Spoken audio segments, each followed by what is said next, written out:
اعوذ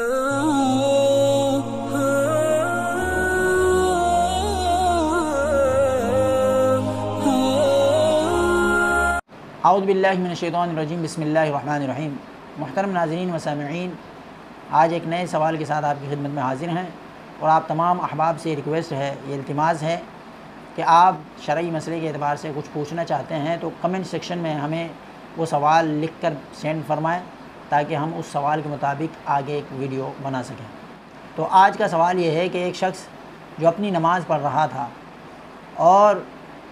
اس نے نماز ظہر کی جو 4 رکعت سنتیں ہیں وہ ادا کرنی تھی، اس نے نیت باندھ لی، نماز ظہر 4 رکعت سنت مؤکدہ کی، اور نیت باندھ لینے کے بعد ثنا پڑھ لی، سورہ فاتحہ پڑھ لی، اور اسی دوران اسی خیال آیا کہ سنت تو میں پڑھ چکا تھا،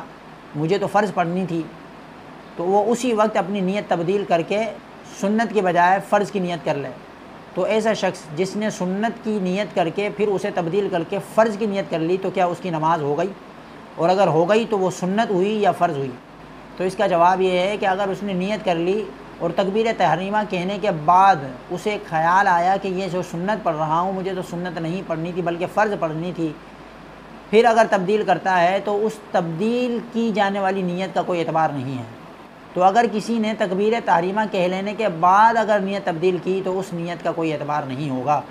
بلکہ اسی نیت پر بنا کرتے ہوئے اپنی نماز مکمل کرے گا جو تکبیر تحریمہ کے وقت اس نے کی تھی۔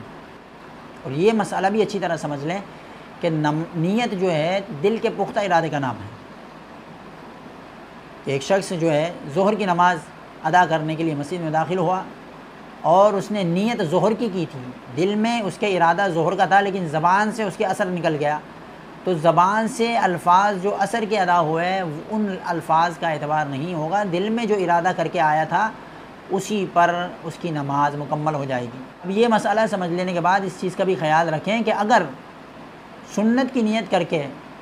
نماز میں خیال یہ آیا کہ مجھے فرض پڑھنی تھی اور ہے پہلی رکعت، تو 4 رکعت پڑھنے میں ٹائم لگے گا، لہٰذا اس کو وہیں توڑ کر اپنی فرض شروع کر لوں، تو شروع کر لینے سے فرض تو ادا ہو جائے گا لیکن وہ جو سنت آپ نے خود اپنے اوپر لازم کی تھی اس کا اعادہ کرنا واجب ہوگا۔ لہٰذا اس مسئلے کو اچھی طرح سمجھ لیا جائے۔ اللہ تبارک و تعالی سے دعا ہے اللہ تبارک و تعالی ہمیں احکام شرع سمجھنے اور اس پر عمل کرنے کی توفیق مرحمت فرمائے۔ وما علینا الا البلاغ المبین۔ حسبي ربي جل الله ما في قلبي غير الله نور محمد صلى الله لا